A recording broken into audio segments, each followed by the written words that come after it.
Deep in the Alaska Range stands Peak 6000. The extreme conditions and vertical exposure on this granite wall would challenge any climbing team. But attempting the climb without the use of one's legs is a new level of commitment. Two brothers, one of them paralyzed from the waist down, are pushing adventure into unknown territory. He is assuming the risk. Rock, Sean, rock! Yeah. It's real up there.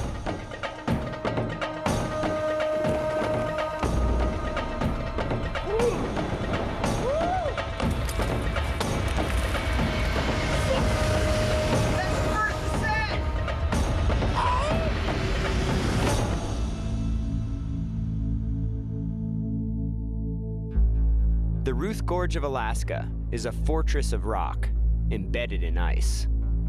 Surrounded by miles of glacier crevasses, these towering walls are climbed by the most highly skilled alpinists.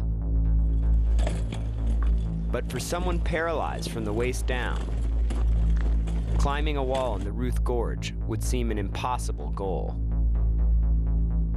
Two brothers, Timmy and Sean O'Neill, are determined to prove otherwise. Going into a place like the Ruth Gorge, we're gonna be incredibly remote. Rescue is gonna be days away, possibly. This is as wild as it gets. What goes through your head? I'm thinking, well, am I gonna be able to make it? Am I gonna be strong enough? Is there gonna be some bad weather? Is there gonna be a mishap? Am I gonna die? To prepare for climbing in Alaska, the O'Neill brothers begin their journey in Yosemite National Park, where they will hone their skills on the world-famous El Capitan. For Sean O'Neill, getting to this point has been an uphill struggle. 18 years ago, he jumped 30 meters from a Memphis bridge into the Mississippi River, just for the thrill of it.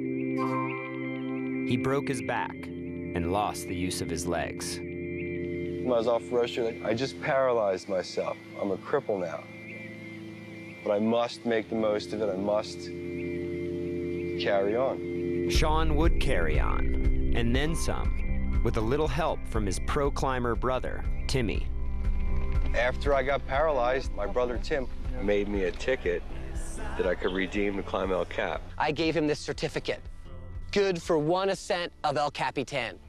Timmy's given his brother, who he loves, a great gift, like this unique, precious thing to be on that rock. It's more than words. You know, climbing with my brother is an exceptional thing because here's this guy that's paralyzed from the waist down, who a lot of people could just write off. A lot of people have this perception that life is over for that individual, that they don't count anymore, that they'll never be able to achieve these dreams that they've set for themselves. Well, that's ludicrous. Defying expectations, Timmy and Sean have been conquering one cliff after another. We've climbed Devil's Tower, we've climbed Castleton Tower. We thought eventually we'll try El Cap.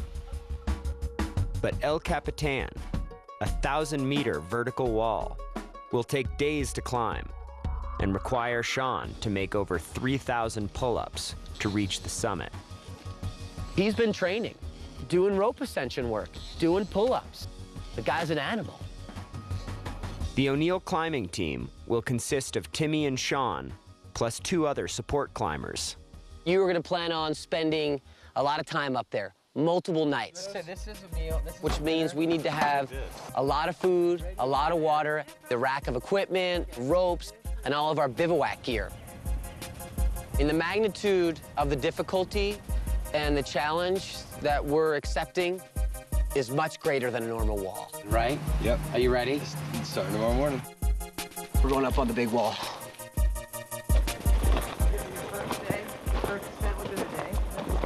We have to adapt. And now that adaptive process is what is so beautiful about climbing with him, because it teaches us that we need to constantly adapt in our life.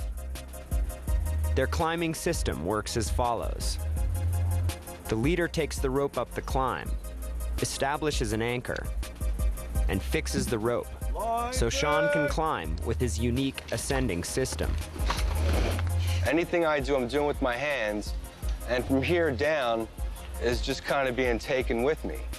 And I got the pull-up bar that I lift myself up with. What Sean does is he takes the bar and raises it and then pulls himself up to it. Raises it and then pulls himself up to it. Pull up after pull up. Use that as a metaphor for your life.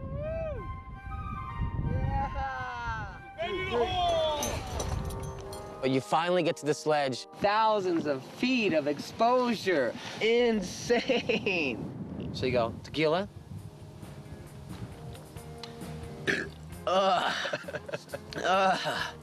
Gnarly.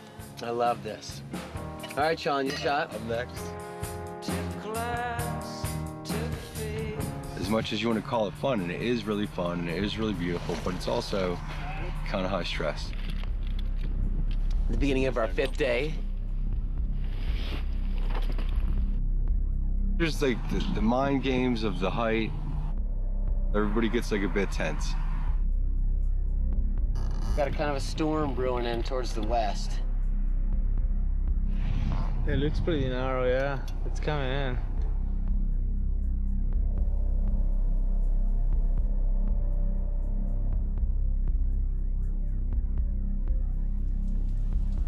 It got cold last night. We experienced rain. We could have been really badly off. But luckily, I mean, it touched us, but that's all it did. We woke up and the sky was blue and the sun's out now, so I'm psyched.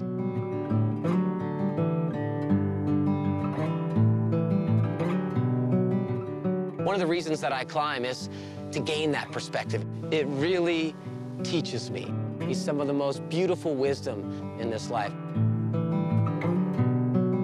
I do it because you got this beautiful rock that can make me calm. You get to see really great perspective. Here's something very much bigger than me. Shrinks all my problems down. It provides me with this wonderful sense of scale. I mean, that's what I get through climbing with Sean, is this exhilaration that comes from accomplishing the seemingly impossible. When Sean and I topped out, yeah, buddy. I was so happy. The last of the line. The last of the pull-up. A sense of relief. Wow, we did it. Beautiful. Yeah! We did it, bro! It's a big experience. It's overwhelming. Another one, man. Now I've got this next little feature in my resume, this next piece in my portfolio. Too. Oh, look at that. The summit. Oh, the summit. But the O'Neills are already scheming a more audacious climbing objective. A wilder, more remote experience where there's nothing alive except for you and your climbing partner. Something epic where people will be like, oh my gosh, I can't believe they did that. Before their next big adventure, Timmy and Sean return to Philadelphia, home of the always rowdy Clan O'Neill. Mom. Hi, Mom. Good to see you. I'm Carolyn O'Neill. I had 7 children. My mom likes to say that we were raised free spirits. Our friend, parents wouldn't let them come over our house because we were the nutty, crazy crew. It's noise, chaos, a lot of people in a very small space. You didn't know who was coming in with a broken leg or what were they jumping off of. Several of us have been hit by cars. I know I have. Timmy was probably the worst one. Timothy went up on the school to get a soccer ball. And the downspout came away from the wall. Go get my mom. I think I'm hurt. When I would go to the hospital, like, oh, hi, how you doing? Like as if I worked there. Timmy and Sean are the only two that have ever actually left the state of Pennsylvania. They're free-spirited. Sean and I grew up right on the cusp of West Philly. As far as the eye could see, it's houses. And our concept of open space is the Fernwood Cemetery. Sean and myself, we would climb the tombstones. When I left Philadelphia and started to travel out west and discovered rock climbing, I realized a huge reason that I climb is because just like my childhood, which was like free zone, you know, anything goes, climbing represented that to me more than anything else. There are no rules in climbing. Boarded a plane for a circle, they made a pink. Sorry about that. Looking for my dog, actually. When we were younger, maybe you're taking more risks or you're more unaware. And it sort of ended with Sean's breaking his back. I remember getting the phone call when Sean first got paralyzed. I wanted to jump off this bridge. I just kind of leapt out and wound up hitting the water wrong. Came up for air, and I start swimming, and my legs are all pins and needles. My mom said there had been a problem with my brother Sean. Sean had lost the use of his legs, and he was paralyzed. I knew how much he loved bicycling and loved moving. He couldn't sit up or anything because he had 15-inch rods in his back. The rehab was way long, and Sean was way depressed. When he came home, he seemed to sleep late, go out late. I just remember him being angry sometimes, like being frustrated because he couldn't just get up out of bed. The real danger part is if you wind up angry, then you're not going to take care of yourself. You know, you get sick and die. But this dark hour would mark the beginning of a new kind of adventure for the O'Neill brothers. Timmy made a deal with Sean that he was going to take him up El Cap. And I was like, okay, I want to do this. I have to get rid of all this other crap. And he started training. To break my ass out of like drinking too much and feeling sorry for myself, that like turned into a lifestyle. Sean's doing more awesome now, physically, mentally. In the wheelchair, his life has been this incredible adventure. There's great things all over the whole planet to explore. Oh, knowing these guys, they're not going to stop here. They're going to take it one step further. Sean and I have been talking about climbing in even a more audacious place. It's kind of human nature to try and scale things up. Like, you do one thing, then you try and do something even bigger. Sean and I are going to head up to Alaska, and we're going to be in the Ruth Gorge for 2 weeks of total isolation, and we're going to be climbing a rock route in there. This is like the most craziest thing I've ever tried. Their objective in Alaska is Peak 6000, a towering granite wall, 50 kilometers deep in the remote Ruth Gorge. And they've enlisted another climbing veteran to join their team. I'm Greg Lineski. I'm from Vermont. I live in Yosemite, California.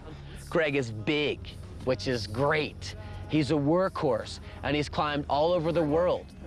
I'm gonna climb some rock up on the glacier, have a blast up there.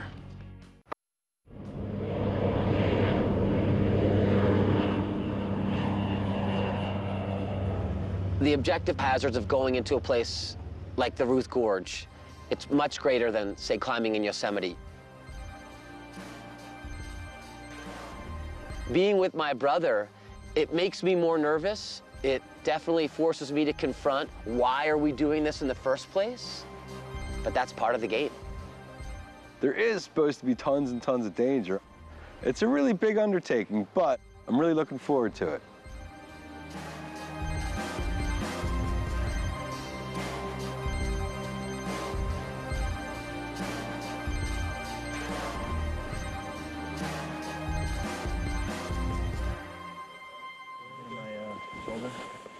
All right, here we go. In the chair, yeah, cool. On the glacier. All right. Right. Officially glaciated.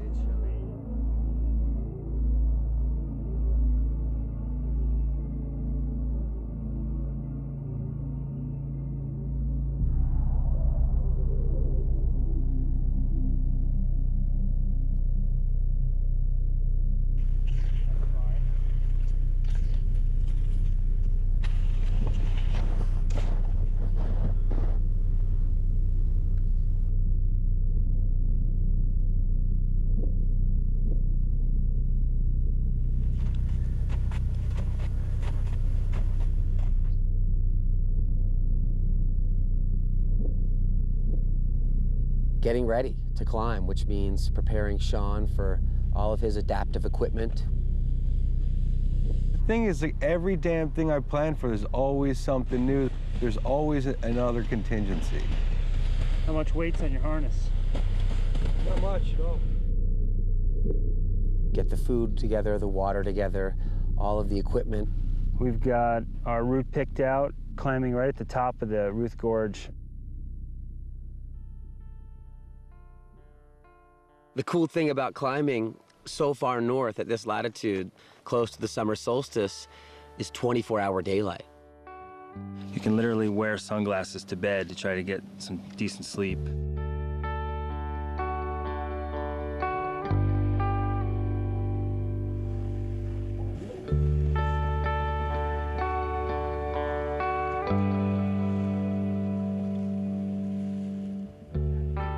You have to get from your camp to the base of the climb, and you have to cross through crevassed territory to do that.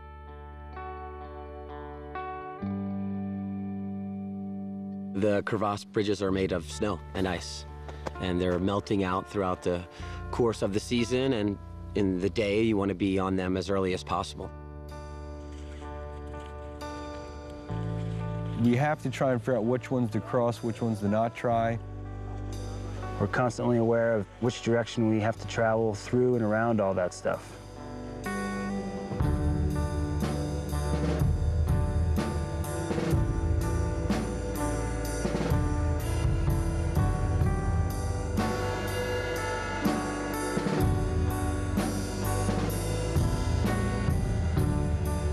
After a week on the glacier, the team has finally come face to face with their climbing objective. Peak 6,000.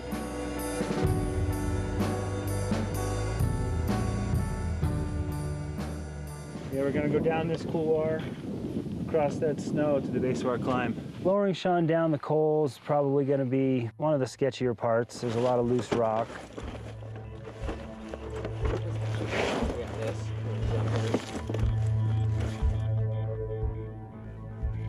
A little sketch here. The reason that we come to these places is because it is so challenging. Okay, go for it. And it does pose unique problem solving and adaptive scenarios. Rock, Sean, rock. Thank you. We'll go nice and easy.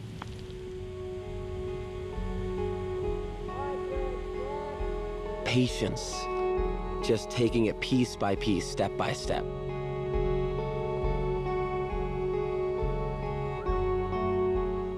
Quite a few big crevasses right below us.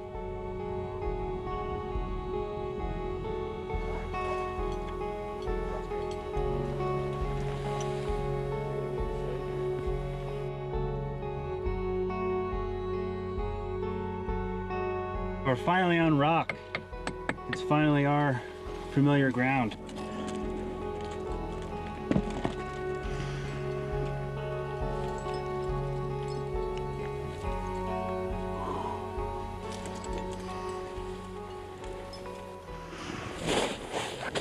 Sean's pull-ups begin, dude.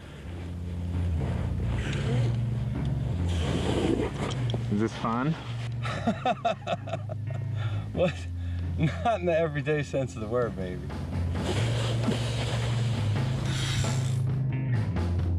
Yeah, nice and slow. No, keep going. Yeah, nice, Sean. You come to climb in a place like Alaska, it's wild. You don't know what the conditions are going to be in front of you. Which means totally soaking wet.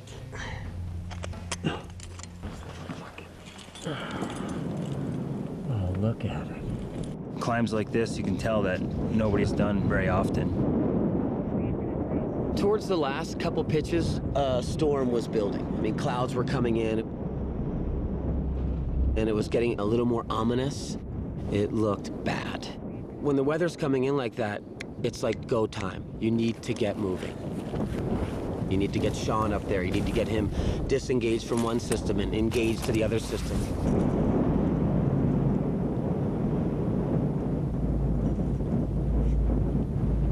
I lost my cool a little bit. You see how the rope's stuck, Sean? That's a little bit that has to go. Yeah. No. If he does get hurt, I mean, a retreat is going to be so difficult. You know, you just leave yourself in a precarious situation. What do you want me to do? Nice day of climbing quickly turned to a real adventure. We had to change our attitude a little bit.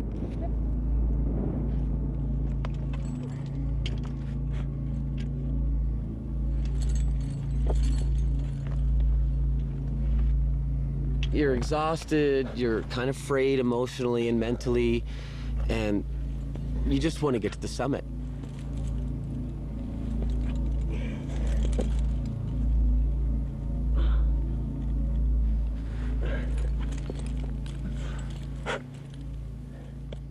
I'm just about at the ledge, Greg.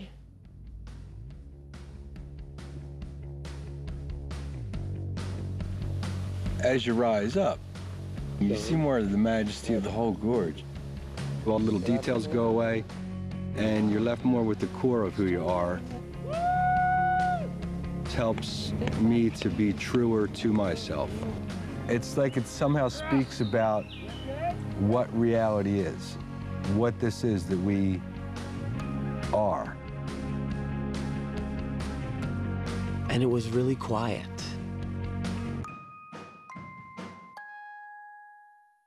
And it's a thing of beauty. I mean, it's why we come here. Yeah!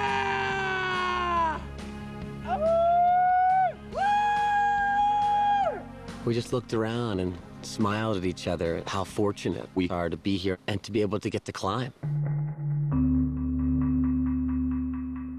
We got to the top of the climb well after midnight. We made it to the top of Peak 6,000, and now the clouds have come in big time. Ceiling is getting lower and lower. It's starting to rain, and we are gonna go down. With the storm advancing quickly, the climbers find themselves running out of time to reach the shelter of camp. The conditions were pretty gnarly. It's like a serious deal here in Alaska. Okay. It's super stressful to get down. We're good. Down, brother. These kind of treacherous slabs. Yep, just lean back. And we lowered Sean down this massive slope.